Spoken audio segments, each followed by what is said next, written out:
ચાલુ છે? ચોમાસું. તો ચોમાસામાં શું વધારે જોવા મળે? મચ્છર. બરોબર.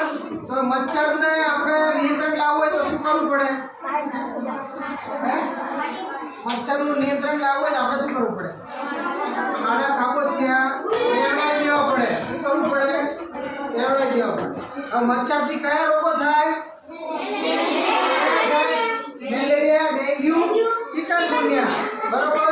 હવે આ મચ્છર જે રહ્યા એ કયા પાણીમાં જોવા મળે? ગંદા નહીં, ચોખ્ખા પાણીમાં. ગંદા નહીં, ચોખ્ખા પાણીમાં. તમે જોયું હોય તો તમારા ઘરની ટાંકી કે જે પાણી ભરી રાખતા હોય, આ જે સિમેન્ટની ટાંકી હોય, તો એની અંદર આપણે જોઈએ તો જીવાત જેવું દેખાય. નરી આંખે જોઈ શકાય કે જીવાત જેવું દેખાય. હવે જીવાત છે ને એ મચ્છરના ઈંડા અને પોરા અને પીપા ને એ છે. બરોબર. તો એ આપણે બધા એમ કે આ જીવાત છે, પણ જીવાત નથી. એ શું છે? મચ્છર છે. તો એનો નાશ કરવો હોય તો આપણે શું કરવું પડે? પાણીને વહેવડાવી દેવાનું નહીં. પાણીને અત્યારે કેમ કે આપણે શું છે ધંધુકાની અંદર પાણીની શોર્ટેજ હોય એટલે શું કરવાનું કે પાણીને ગાળીને ટાંકી જે પીપ કે જે ભરેલું હોય એ સાફ કરી નાખવાનું. બરોબર. કાં તો જે આપણે આશાબેન આવતા હોય એના દ્વારા કે જે પાણીની ટાંકી હોય એની અંદર દવા નાખવાની. શું કરવાનું? દવા નાખવાની. બરોબર. અથવા તો ઘરમાં જે આપણે ખાવાનું તેલ હોય ને, ખાવાનું તેલ જે આપણે આવતું હોય ને, તો એની 1 કે 2 ચમચી એ પાણીમાં નાખી દેવાની. જેના કારણે શું થશે કે જે ટાંકી કે પીપ જે રહ્યું ને એના ઉપર એક લેયર બની જાય, એક પડ બની જાય. શું થાય? એક પડ બની જાય. એ પડ બનવાથી શું થાય કે મચ્છર પોતાના ઈંડા મૂકી ના શકે. કેમ કે મચ્છરને એક ચમચી જેટલું પાણી મળી રહે ને તો એ પોતાના ઈંડા મૂકે.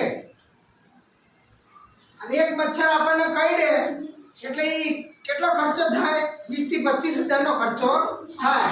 કેમ કે આપણે પ્રાઇવેટ હોસ્પિટલમાં બતાવવા જઈએ એટલે એટલો ખર્ચો થાય કે નહીં. હવે મચ્છર ના કરડે એટલા માટે શું કરવું પડે? તો પહેલા તો શું કરવું પડે? આખી બાઈના કપડાં પહેરવા પડે. શું કરવું પડે? આખી બાઈના કપડાં પહેરવાના.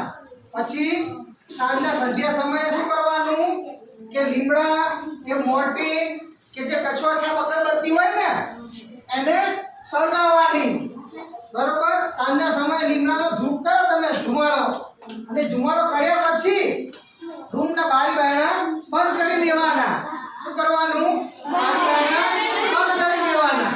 એટલે જેથી કરી સાંજના સમયે જે મચ્છર આવતા હોય એ મચ્છર આપણા ઘરની અંદર આવે નહીં. અને ખાસ કરીને આગળ શું કરવાનું કે મચ્છરદાનીમાં સૂવાનું. બરોબર. અને આજુબાજુ જો ઘરની અંદર ખાડા ખાબોચિયા કે બધું ભરેલું હોય તો એની અંદર માટી અથવા એને રેવડાવી દેવાના. કાં તો પછી બળેલું ઓઇલ આવે ને, બળેલું ઓઇલ કોને જોયેલું છે? કયું કહેવાય બળેલું ઓઇલ? કાળું ઓઇલ. એ શેમાં મળે આપણને? આપણે બાઇકમાંથી કાઢેલું હોય કે છકડામાંથી કાઢેલું હોય એવું ઓઇલ આપણા ઘરે હોય જ તે. બરોબર. તો એ ઓઇલ આપણે જ્યાં પણ આપણા ઘરની આજુબાજુ જ્યાં પણ પાણી જમા થયેલું હોય ને આવું, તો એની અંદર એનો છંટકાવ કરી નાખવાનો કે જેથી કરી મચ્છરની ઉત્પત્તિ થાય નહીં. આ માહિતી કેવી લાગી તમને? સરસ લાગી ને? હવે આનું પાલન કરશો ને બધા? ઓકે. નીચે આપણે જાગૃતિ કરશું આપણે. બરોબર. આપણા ફેમિલી મેમ્બરને બધાને આ માહિતી આપશું. બરોબર. સાંભળવા બદલ આભાર તમારો બધાનો, બાળકો મિત્રોનો.